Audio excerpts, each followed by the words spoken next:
Hello दोस्तों, आप सभी का अपना यूट्यूब चैनल YRS क्लास में बहुत बहुत स्वागत है। तो दोस्तों, आज की इस वीडियो में हम पढ़ेंगे कक्षा 10 विषय भौतिक विज्ञान। यानी विज्ञान को 3 भागों में बांटा गया है।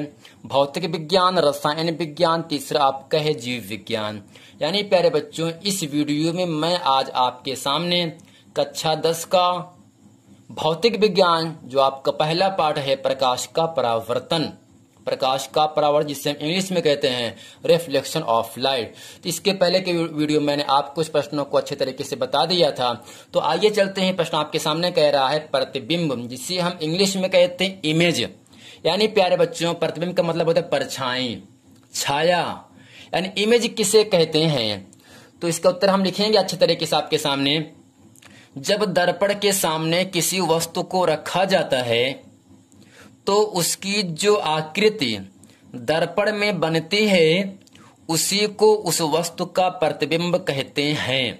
यानी प्यारे बच्चों, जब दर्पण के सामने, दर्पण का अर्थ कोई कांच होगा, यानी जब कांच के सामने किसी वस्तु को रखा जाता है तो उसकी जो आकृति दर्पण में बनती है, कांच में बनती है, उस आकृति को हम क्या कहते हैं? प्रतिबिंब कहते हैं। सिंबल तरीके से हम आपको समझा देते हैं। आप करते क्या हो? जब आप बाल झाड़ते हो तब आप दर्पण का उपयोग करते हो, कांच का उपयोग करते हो ना। तो आपका जो चेहरा होगा, जो फिगर होगा, वह उस दर्पण में आपको दिखेगा। यदि आपका चेहरा उस दर्पण में दिख रहा है तो दर्पण में जो चित्र आपको दिख रहा है वही क्या कहलाएगा?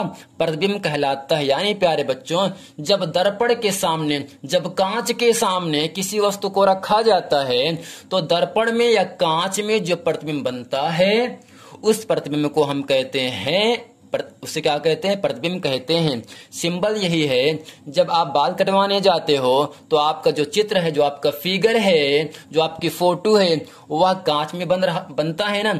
यदि आपकी फोटो कांच में बन रहा है तो कांच में जो फोटो आप देख रहे हो अपना, वही फोटो ही इमेज कहलाता है। वही क्या कहलाएगा? आपका प्रतिबिंब कहलाता है। इसी तरह से भी लिख सकते हैं, दर्पण के तल से परावर्तन के पश्चात यानी टकराने के बाद प्रकाश किरणें जिस बिंदु पर अभिसरित होती हैं, तो प्यारे बच्चों, अभिसरित का मतलब होता है मिलना, या जिस बिंदु से अपसरित होती हैं, या अपसरित का मतलब होता है फैलना। अभिसरित का मतलब मिलना, अपसरित का मतलब फैलना, प्रतीत होती है, उसे वस्तु का प्रतिबिंब कहते हैं। सिंपल तरह से आपको इतना ही समझना है। जब दर्पण के सामने किसी वस्तु को रखा जाता है तो दर्पण में जो आकृति बनती है उस आकृति को हम प्रतिबिंब कहते हैं। अब अगला प्रश्न आपके सामने कह रहा है प्यारे बच्चों, प्रतिबिंब निम्न 2 प्रकार के होते हैं। यानी जो आपका प्रतिबिंब होता है वो आपका 2 प्रकार का होता है। तो नंबर 1 करके लिखे यहां से, वास्तविक प्रतिबिंब, दूसरा आपका होगा आभासी प्रतिबिंब। तो प्यारे बच्चों, वास्तविक प्रतिबिंब को हम कहते हैं इंग्लिश में रियल इमेज। रियल मीन्स वास्तविक, इमेज का मतलब प्रतिबिंब, यानी वास्तविक प्रतिबिंब। तो इसमें हम लिखेंगे आपके सामने, यदि किसी बिंदु वस्तु से चलने वाली प्रकाश किरणें परावर्तन के पश्चात यानी टकराने के बाद जिस बिंदु पर वास्तव में मिलती हैं तो इस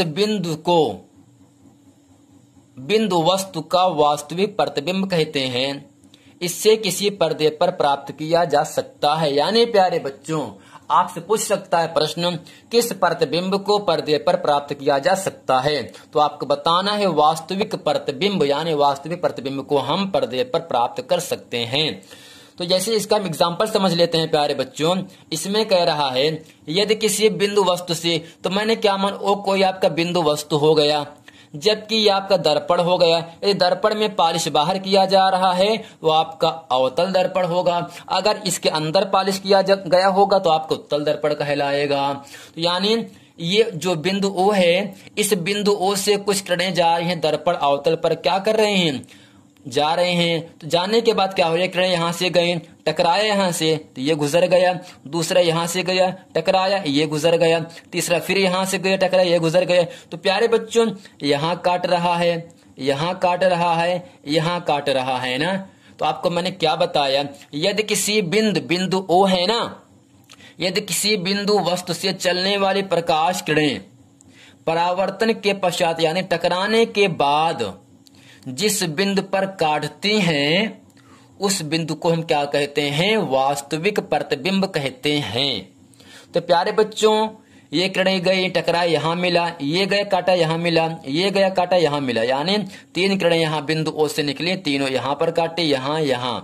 तो इन तीनों बिंदु को हम क्या कहेंगे, यहां पर काट रहा है तो इसे कहते हैं वास्तविक प्रतिबिंब। यदि मिलाने पर प्राप्त होता तो उसे कहते हैं आभासी प्रतिबिंब। तो प्यारे बच्चों, ये था वास्तविक प्रतिबिंब। अगला आपके सामने है, यहाँ आपके सामने है आभासी प्रतिबिंब। तो इसमें लिखेंगे जिसे हम इंग्लिश में कहते हैं वर्चुअल इमेज। इसमें लिखेंगे यदि बिंदु वस्तु से, बिंदु वस्तु आपको क्या होगा यहां से, तो प्यारे बच्चों बिंदु वस्तु आपका ओ हो जाएगा, है ना। यानी इसमें लिखेंगे यदि बिंदु वस्तु से चलने वाली प्रकाश किरणें परावर्तन के पश्चात किसी बिंदु से आते हुए प्रतीत होती हैं तो इस बिंदु को बिंदु वस्तु का आभासी प्रतिबिंब कहते हैं। तो प्यारे बच्चों, आभासी में केवल आपको आभास होगा, महसूस होगा, मिलाने पर प्राप्त होता है, जबकि वास्तविक प्रतिबिंब में दर्पण के सामने काटता है। तो यहां से क्या हो गया आपके सामने, इसका एक सिंपल तरीका यही है, यदि किसी बिंदु वस्तु चलने वाले प्रकाश किरण, तो यहाँ आपके सामने कोई वस्तु ओ है, कोई वस्तु ओ है, इस बिंदु ओ से एक किरण आपके यहां से गुजर रहा है, गुजरने के बाद ये टकराया, टकराने के बाद ये ऐसे गुजर गया।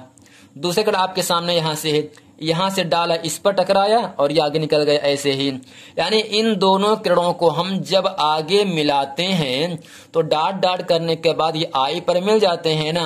यदि डॉट डॉट प्राप्त हो रहा है तो उसे कहते हैं आभासी प्रतिबिंब। यदि दर्पण के सामने काट रहा होता है तो उसे कहते हैं वास्तविक प्रतिबिंब। सिंपल यही है प्यारे बच्चों।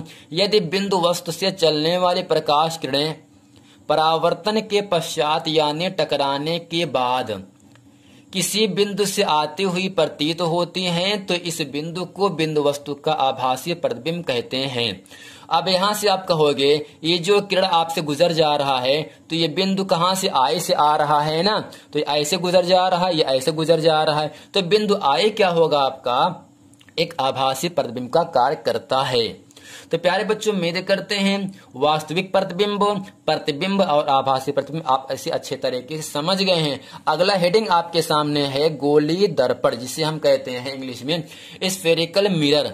इसमें लिखेंगे, आप नाम से ही मालूम हो जा रहा है, गोली का मतलब गोल, दर्पण का मतलब कांच, यानी गोल कांच, है ना। तो इसमें लिखेंगे वह दर्पण जो कांच के खोखले गोले का कटा हुआ एक भाग होता है उसे गोलीय दर्पण कहते हैं। इसके एक तल पर पाले की पॉलिश तथा लाल ऑक्साइड का पेंट लगा होता है और दूसरा तल पर परावर्तक तल होता है। यानी प्यारे बच्चों, जब आप शीशे की सहायता से अपना चेहरा देखते हो तो शीशे का जो पिछला पृष्ठ होगा वहां आपका लाल ऑक्साइड का पेंट लगा होता है, जबकि जिस पर आपका चित्र बनता है उससे प्रकाश का क्या होगा, परावर्तन होता है।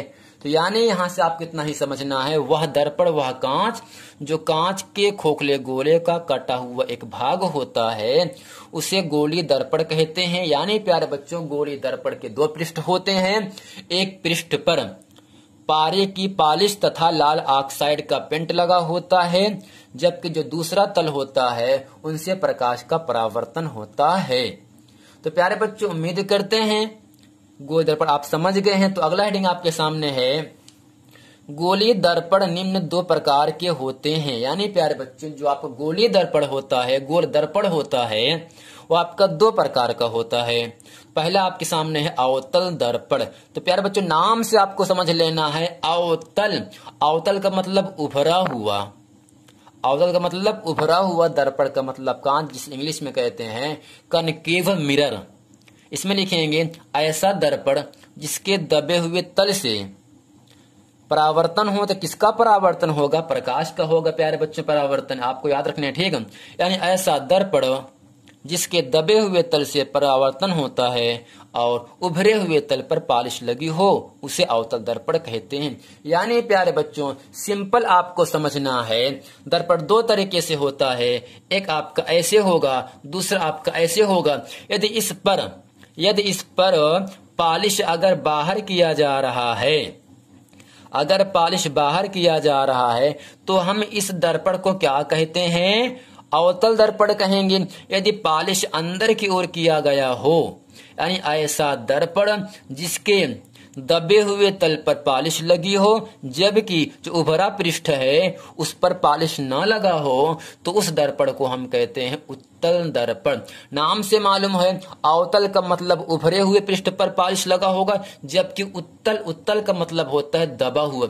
अगर दबे हुए पृष्ठ पर पालिश लगा होगा तो इसे कहते हैं उत्तल दर्पण, जबकि अगर पालिश उभरे पृष्ठ पर गया होगा तो इसे कहते हैं अवतल दर्पण। तो सिंपल तरह से आपको इतना ही समझना है, ऐसा दर्पण जिसके दबे हुए तल पर क्या हो? पालिश ना किया गया हो, यानी प्रकाश का परावर्तन होता है, जबकि उभरे तल पर पालिश लगी हो, कलई की हो, उसे हम अवतल दर्पण कहते हैं। जैसे एक दर्पण आपके सामने बना है, ये आपका दर्पण आपके सामने बना है ना, जब इसे पूरा गोल करके बनाते हैं प्यारे बच्चों ना, तो अगर इसके बाहर पृष्ठ पर पालिश किया गया है तो आपका अवतल दर्पण कहलाएगा। यदि इसके अंदर पालिश किया गया होगा तो इसे हम उत्तल दर्पण कहते हैं। यानी आपको इतना ही समझना है, ऐसा दर्पण जिसके ऊपर उभरे पृष्ठ पर पालिश लगा हो, जबकि जो दबा हुआ तल होता है उनसे प्रकाश का परावर्तन होता है, तो ऐसे दर्पण को हम अवतल दर्पण कहते हैं। तो प्यारे बच्चों, उम्मीद करते हैं अवतल दर्पण इसे अच्छे तरीके से आप समझ गए होंगे। चलते हैं, अगला हेडिंग आपके सामने है उत्तल दर्पण। तो प्यारे बच्चों, अगला हेडिंग आपके सामने है उत्तल दर्पण। इसमें लिखेंगे कन्वेक्स मिरर, यानी कन्वेक्स मिरर को हम कहते हैं उत्तल दर्पण, कनकेव मिरर को हम कहते हैं अवतल दर्पण। इसमें लिखेंगे ऐसा दर्पण जिसके उभरे हुए तल से परावर्तन होता है और दबे हुए तल पर पालिश लगी हो, उसे उत्तल दर्पण कहते हैं। यानी प्यारे बच्चों, ये जो कांच बना है ना, ये दर्पण, अगर इसके अंदर पालिश किया गया है, जब इसको घुमाते ऐसा बनेगा ना प्यारे बच्चों, अगर इसके अंदर पालिश किया गया है तो इसे हम क्या कहते हैं? उत्तल दर्पण कहेंगे। अगर बाहर पालिश किया गया होगा तो अवतल कहेंगे। यानी ऐसा दर्पण जिसके दबे हुए तल पर पालिश लगी हो, जबकि उभरे हुए तल से प्रकाश का परावर्तन होता है, उसे उत्तल दर्पण कहते हैं। ये जो दर्पण आपके सामने बना है, इस दर्पण में दबे तल पर पालिश किया गया है, जबकि जो उभरा पृष्ठ है इस पर पालिश नहीं किया गया है। अगर उभरे पृष्ठ पर पालिश नहीं किया गया है तो दर्पण आपका अवतल होगा। क्या होगा? उत्तल होगा। अगर अंदर पालिश किया गया है उत्तल, अगर बाहर पालिश किया गया है तो आपका अवतल होगा। तो प्यारे बच्चों, उम्मीद करते हैं इस वीडियो में प्रतिबिंब किसे कहते हैं, प्रतिबिंब कितने प्रकार के होते हैं। प्रतिबिंब मुख्यतः आपके दो प्रकार के होते हैं, आभासी प्रतिबिंब, वास्तविक प्रतिबिंब। उसके बाद आपको मैंने बताया गोली दर्पण दो प्रकार के होते हैं, अवतल दर्पण, दूसरा आपका है उत्तल दर्पण। तो प्यारे बच्चों, उम्मीद करते हैं ये पूरा प्रश्न वीडियो आपको बहुत अच्छे तरीके से समझ में आ गया होगा। यदि पूरा वीडियो आपको समझ में तो वीडियो को लाइक करें और अपने दोस्तों में खूब शेयर करें। यदि आपने इसके पहले का वीडियो नहीं देखे हैं तो नीचे लिंक दिया है, आप जाकर उस वीडियो को देख लें, ताकि हम जितना प्रश्न आपको अच्छे तरीके से बता दिए हैं वो सभी प्रश्न आपको अच्छे तरीके से समझ में आ जाए। मिलते हैं प्यारे बच्चों अगले वीडियो में, तब तक के लिए थैंक यू। आप अच्छे तरीके से पढ़ते रहिए और अपने समय को कीमती बचा कर रखिए, ताकि आने वाले वक्त में आपका उद्धार हो सके। थैंक यू देखने के लिए।